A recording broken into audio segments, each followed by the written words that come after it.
Hi there. I'm recording this video response for Lesley Artyn Nolan of Intel. So I wrote Lesley's question on a little sticky, but before I get to this, let me tell you where I'm standing. This is a little bit of an apology to Lesley for getting this to her so late this week. I have been working really hard, and finally this week I've gotten to record the videos for the Coaching Agile Teams book.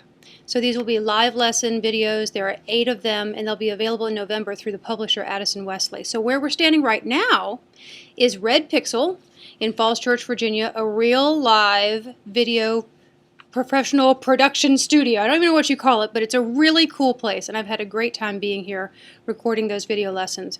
They're going to be available probably in November, and we'll keep you updated on the Coaching Agile Teams website as well as the Agile Coaching Institute website. So now to Lesley's question.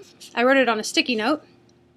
As a Scrum Master, how do you get your team working together well early on, like getting to know each other, trusting each other, and working as a team? And then she says, I know the journey line chart is surely one.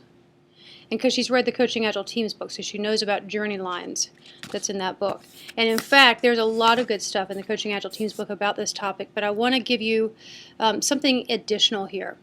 For sure, go to Chapter 7 of the Coaching Agile Teams book, because that has a lot of information about how to start up great teams or reset existing teams, and it goes a lot to Lesley's question. And I want to do a little bit from that, but also give you 2 other ideas. So here's what I want to cover, 3 things. One is that we want to start them up right. Or if they didn't get started up right, it's okay, you can always reset them. But they need to know 3 specific things when you start them up or reset them. The second thing is that we want to focus on the task ahead rather than making people like each other or trust each other. And the third thing is when to step in and when to step back. So number 1, come on in, Mark, it's fine for you to come behind. So here's Mark from Red Pixel. He owns this place. He's setting up the chair for what we're going to do in a little while. So first thing, start them up right or reset them right. Teams need to know about 3 areas in order to be good together and to get off to the right start, like Lesley's asking about. Number 1, the process they're going to use, or processes they're going to use. The who they are as individuals first, and then who they are as a team second. And the third thing, what the heck is this product we're supposed to deliver? So those 3 are important, and if you haven't started up a team and that team has gotten a strong foundation in all of those 3, look to what you think is weak and repair that. And if you're going to start up a new team, please do hit all 3 of those, and that's really well covered in Chapter 7 of the Coaching Agile Teams book. The stuff that's new in this video I'm recording for you is a synthesis of a couple other ideas, so I want to spend more time on that. The second one is focus on the task ahead and create business value rather than trying to get people to trust each other or like each other or gel as a team. Here's the deal, especially when a team is new, they need to have accomplishment together. And in achieving that accomplishment, we don't automatically build trust. We automatically build a way of working together.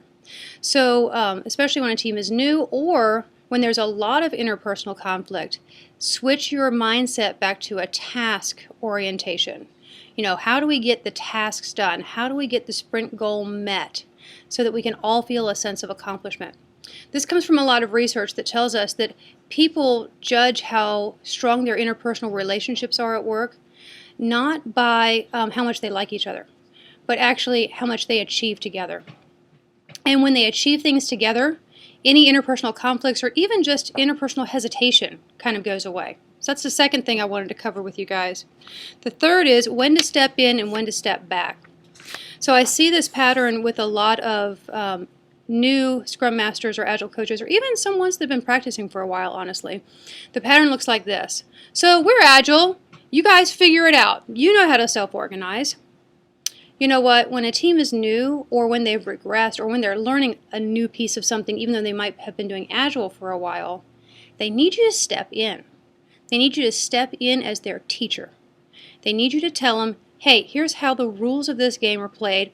If we play by these rules, we're going to get good results. And once we start getting good results, then we'll worry about changing the rules. So that's a little bit about stepping in.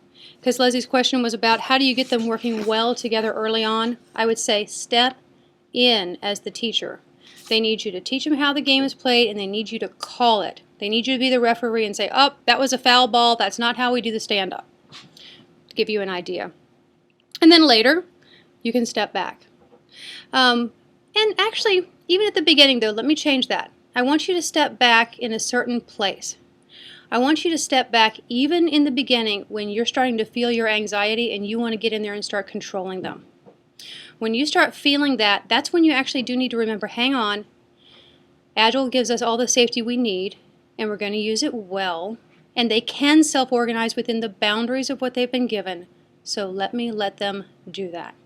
That's how you can really get them working well together. So I hope this has been useful. Lesley, thanks for asking the question.